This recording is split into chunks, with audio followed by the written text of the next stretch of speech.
जय गणेश दोस्तों, कैसे हो आप सभी लोग। एक बार फिर से सभी का बहुत बहुत स्वागत है। और ये जो ब्लॉग है ये इवनिंग ब्लॉग आप कह सकते हो।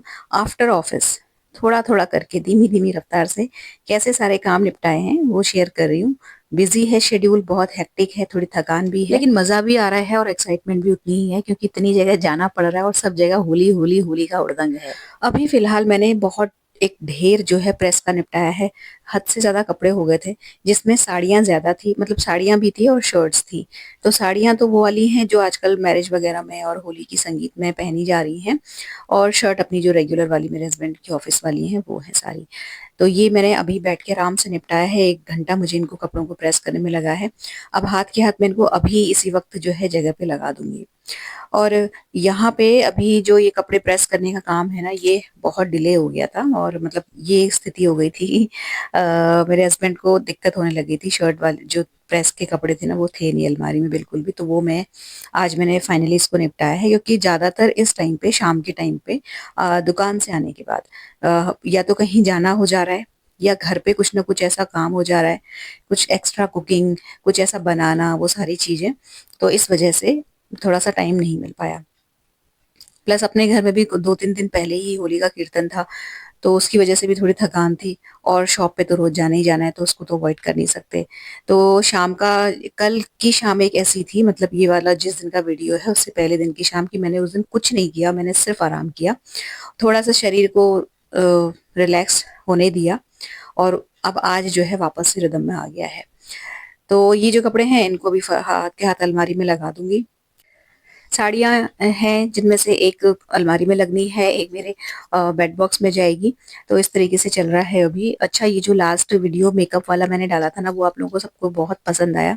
कुछ नए लोग भी जुड़े हैं उस वीडियो के थ्रू, मतलब मुझे कमेंट सेक्शन से पता चल रहा था देखने से, क्योंकि कुछ लोग ऐसे थे ना जिनके कमेंट आज तक कभी नहीं आए, तो शायद वो लोग नए लोग जुड़े हुए थे। और सबको बहुत पसंद आया, सबने बहुत अप्रिशिएट किया। लेकिन फिर भी ना, चाहे कितना भी हम लोग मेकअप की बात कर लें या मतलब करने की कोशिश कर लें, अच्छी स्किन का कोई विकल्प नहीं है। ये ना हो कि हम मेकअप इसलिए कर रहे हैं, मैं मतलब मेरा बेसिक जो मोटो था उस वीडियो में ये कहने का था कि मेकअप हम इसलिए नहीं कर रहे हैं कि हमें अपने दाग धब्बे छुपाने की जरूरत पड़े। हम इसलिए कर रहे हैं कि हम थोड़ा सा कॉन्फिडेंट फील करें, और बजाय बहुत ज्यादा मेकअप पे डिपेंडेंट ना रहें, ये मेरे कहने का मतलब है। और आपकी स्किन अच्छी होगी ना, हेल्दी होगी, तो आप बस थोड़ा बहुत भी करोगे तो भी अच्छा लगेगा, नहीं भी करोगे, जल्दीबाजी में है, नहीं टाइम लगा, नहीं किया, तो भी अच्छे लगोगे। ये मेरे कहने का मतलब है। तो ऐसा ना हो कि मेकअप सीख लिया और उसको करना भी सीख लिया, और उसके बाद पता चला अपने खाने पीने का और अपनी स्किन का ध्यान रखना छोड़ दिया। तो वो नहीं होना चाहिए। और वो तभी होता है जब हम छोटे छोटे कदम उठाते हैं डेली बेसिस पे, और ध्यान रखते हैं खुद का, खुद की सेहत का, खुद की स्किन का और बालों का। आना चाहिए मेकअप, ये मैंने रियलाइज करा, क्योंकि आफ्टर मेकअप और बिफोर मेकअप जब अपना चेहरा देखो ना, तो इतना बढ़िया कॉन्फिडेंस आता है कि मतलब लगता है कि हाँ यार, मतलब और हम जितना दिखते हैं उससे और अच्छे और बेटर दिख सकते हैं। तो आना चाहिए। और इतना तो आना ही चाहिए कि हम खुद कैसे कर पाए, मतलब बच्चों पे डिपेंडेंट ना रहें या हमें किसी और की जरूरत ना पड़े। खुद से खुद का इतना अच्छा मेकओवर हम लोग कर सकें कि मतलब देख के थोड़ा सा लगे कि हाँ, हमने आज कुछ हट के हम दिख रहे हैं, कुछ अलग से दिख रहे हैं। ये चीज है। अच्छा, एक चीज और, यहाँ पे ना साड़ी के लिए आप बहुत पूछते रहते हो कि सिल्क की साड़ी या जो प्योर शिफॉन की साड़ी है उसकी आप कैसे टेक केयर करते हैं। तो ये मेरी एक जो साड़ी है ये प्योर शिफॉन की साड़ी है। मतलब ये जो वो साड़ियाँ नहीं होती शिफॉन की जिनमें कीड़ा तक लग जाता है, छेद हो जाते हैं, ये उस तरीके का फैब्रिक है।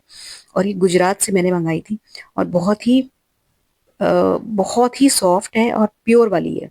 ठीक, इसमें ये जो गोटा या ये जो लेस कह रहे हो, ये मैंने अपना अलग से लगाया है, अपने आप से हाथ से स्टिच किया है इसको गोटे को लेके। साड़ी ये बिल्कुल प्लेन थी, और ये इस साड़ी को मेरे पास हो गए हैं 15 साल। लेकिन इसकी कलर, खूबसूरती या फैब्रिक या कपड़े के टेक्सचर में एक रत्ती का भी फर्क नहीं आया है। तो वो कैसे नहीं आया है मैं आपको बताऊं, मैं इस तरीके से इसको रखती हूँ।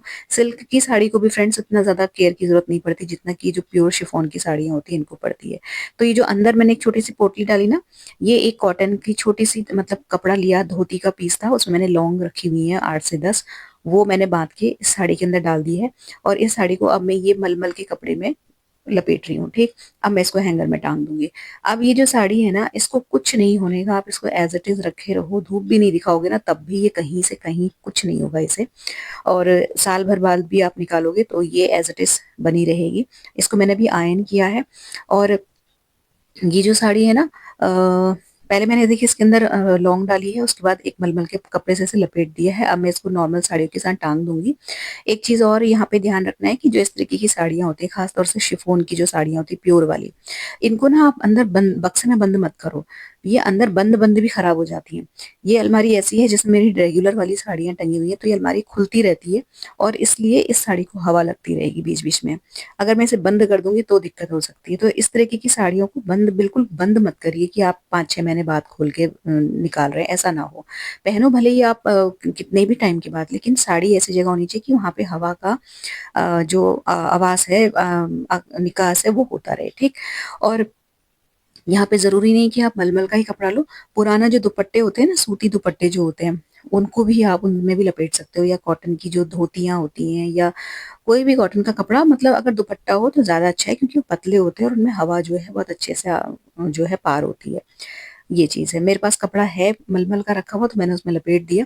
अदरवाइज आप पुराना सूती दुपट्टा लेके उसमें भी साड़ी को लपेट के रख सकते हैं। अंदर नेफ्थलीन बॉल भी डालेंगे तो भी चलेगा, लेकिन उसकी जो स्मेल है ना वो साड़ी में बहुत ज्यादा आने लगती है, तो फिर मैं नहीं डालती। बजाय उसके लौंग का एक छोटा सा पैकेट डाल दो, सूती कपड़े में 8-10 लौंग दबा के, उसकी स्मेल नहीं आती है और साड़ी में कीड़ा भी नहीं लगता है। तो ये तो एक छोटा सा हैक था इस साड़ी को टेक केयर करने का। बाकी सिल्क की साड़ियाँ वगैरह की तो मैं आपके साथ शेयर करती रहती हूँ, महंगी वाली जो होती है उनको क्या कैसे करना है। लेकिन ये एक ऐसी चीज थी ना जो मतलब मैं बताना चाह रही थी आपको बहुत टाइम से, और आज मौका लग गया। ये साड़ी अभी मैंने कुछ दिन पहले अपनी किटी में पहनी थी। किटी का जो थीम था वो बंदहेज का थीम था, तो मुझे ये साड़ी पहननी थी। और उसके बाद से मैंने इसे वॉश भी किया है। मतलब ये पहली बार है कि मैंने इस साड़ी को वॉश किया, नहीं तो मैं हमेशा ड्राई क्लीन कराती थी। लेकिन वॉश करके भी इजी वॉश किया तो कुछ फर्क पड़ा नहीं साड़ी के टेक्सचर पे। मैंने इसको अच्छे से दबा के आयन करके अभी मैंने इसको इस तरीके से टांग दिया आपके सामने। और ये एक सूट के अंदर की शर्ट धुली थी, तो ये शर्ट मैंने फिर आयन करके इसी सूट के साथ अंदर पैक करके रख दी है। और ये एक साड़ी जो मैंने आज आयन की थी ना, उसमें सिल्क की एक साड़ी थी, वो जो है अभी मैं इसके अंदर रखूंगी। ये वाला जो ऑर्गेनाइजर मैंने स्टिच किया है इसके अंदर, तो यहाँ पे जितनी भी साड़ियाँ रहती हैं वो सारी की सारी नीचे नेपथलीन बॉल रहती हैं, उनके ऊपर मैं रखती हूँ, तो ऐसा ऐसा स्मेल नहीं आती है। और अभी इस वक्त शाम को, मतलब अभी रात को एक शादी में जाना है, शादी नहीं है रिसेप्शन है, तो उसके लिए भी मैंने लगे हाथ एक साड़ी यहाँ से निकाल के अभी बाहर करके रख ली है।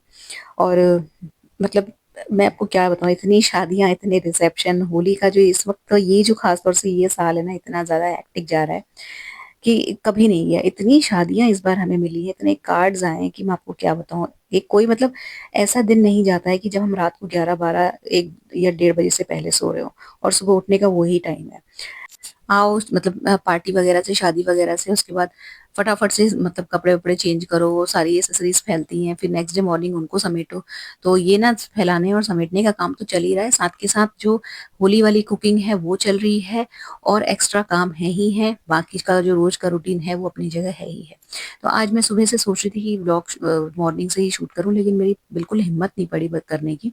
तो अभी जब शाम को मैं थोड़ा सा रेस्ट करा ना, उसके बाद लगा कि चलो करते हैं, स्टार्ट करते हैं। तो फिर मैंने जब कपड़े आयरन किए ना, उसके बाद से शुरू किया। और पूरा का पूरा जब शूट करना शुरू किया ना, तो मुझे रियलाइज हुआ कि जो पूरा वीडियो है, पूरा जो व्लॉग है, उसमें सारे टाइम जो बात है वो कपड़ों की ही होती रही। तो अभी जो साड़ी निकाली, वेट बॉक्स अपना जो था उसको बंद किया, और अब मैं यहाँ पे आके कर रही हूँ पूजा। तो पूजा से रिलेटेड प्रश्न आया था कि कौन सा तेल मैं यूज करती हूँ पूजा में, तो तिल का तेल से दीपक जलाती हूँ मैं। और पहले सरसों के तेल से ही जलाते थे, लेकिन तिल के तेल से दीपक जलाओ ना, तो जो तेल है पूरा का पूरा प्रॉपर खत्म हो जाता है दिए का, और बहुत अच्छी जोत जलती है। मतलब बढ़िया से जोत जलती है पूरी, मतलब इतना बढ़िया जलती है ना कि जो बत्ती है, जो रुई की बाती हम लोग लगाते हैं, उसका तक तेल सूख जाता है। मतलब इतनी बढ़िया से जलता है तिल के तेल का दीपक। और फिर ये स्टार्टिंग स्टार्टिंग में हम लोगों ने, मतलब मेरी जो ननद है उन्होंने एक ही बार वो लेके आई थी तिल का तेल, उन्होंने स्टार्ट किया। तो उन्होंने ही बताया कि भाई सरसों के तेल का दीपक उतना बढ़िया नहीं जलता है, तिल के तेल का दीपक बहुत अच्छा जलता है। तो फिर तब हमने, फिर सभी ने इस तरीके से स्टार्ट कर दिया ना। तो ये तिल का तेल है जो मैं जिससे दीपक जलाती हूँ, आप लोग देखते हैं अक्सर। उसके बाद से फिर मैंने सरसों के तेल से दीपक जलाना ही बंद कर दिया, इसी से जलाती हूँ और बढ़िया जलता है। घी की बत्ती भी बना के रखती हूँ मैं, लेकिन मैं इस वक्त शाम की जो आरती होती है ना उसमें घी का दिया नहीं जलाती।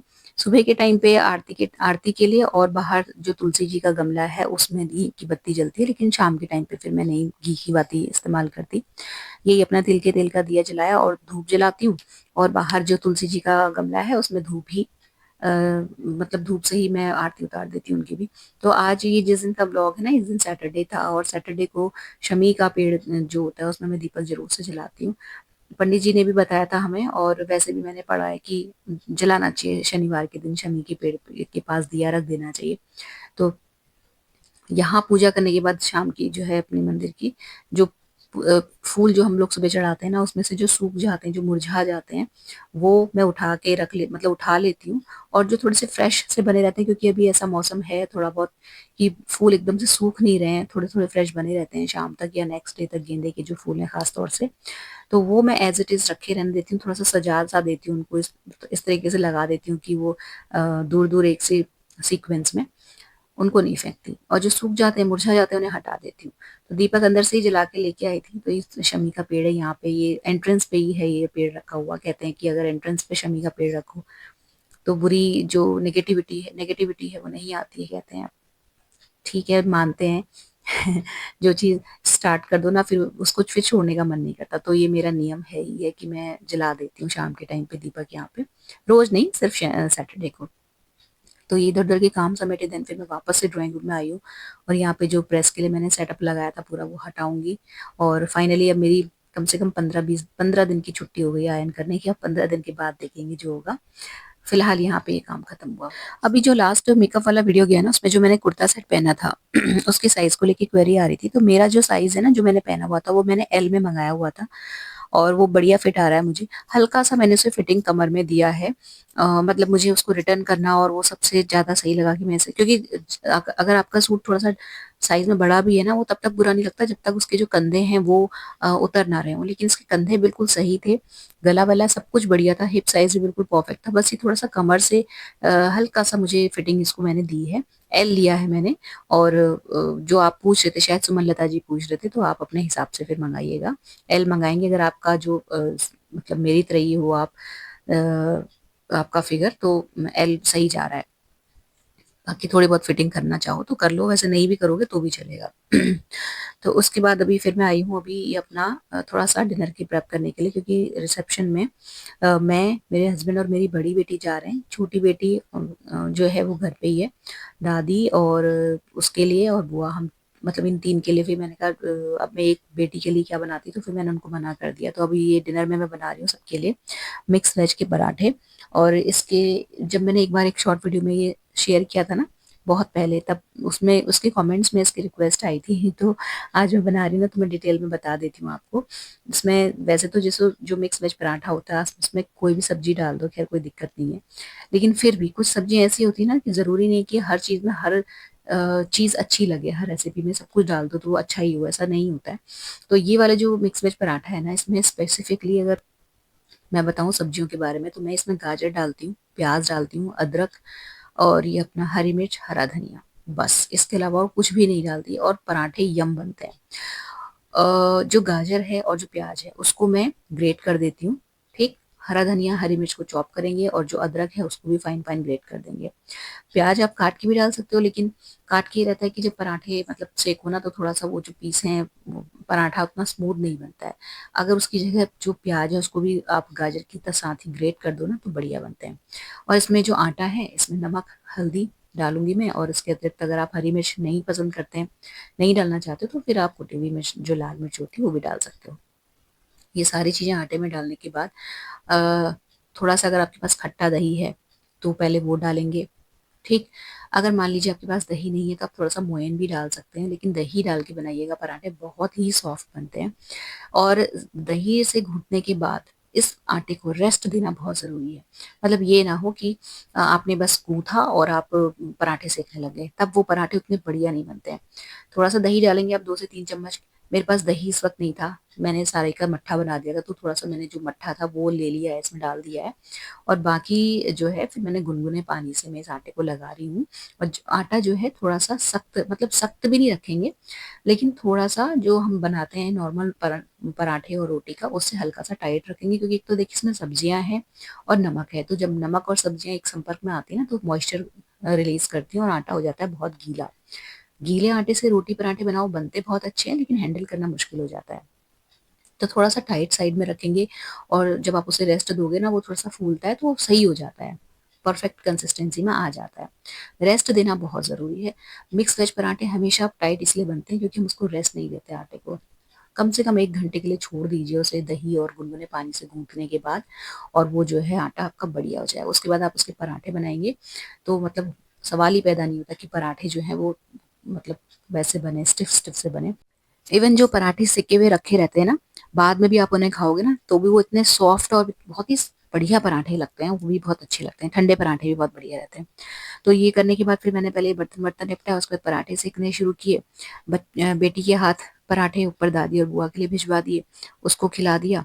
और बस उसके बाद फिर इतने में मेरे हस्बैंड भी ऑफिस से आ गए थे, और देन फिर हम तीनों हुए तैयार, मैं, मेरे हस्बैंड, मेरी बड़ी वाली बेटी, और हम तीनों निकल गए रिसेप्शन पार्टी में। तो ये वाला ब्लॉग यहीं पर समाप्त होता है। अच्छा लगा हो तो वीडियो को लाइक जरूर कर लीजिएगा, चैनल सब्सक्राइब कर लीजिएगा, बेल आइकन हिट करना मत भूलिएगा। मिलते हैं नेक्स्ट इंटरेस्टिंग से वीडियो में। Till then take care, stay healthy, happy and positive. Thank you.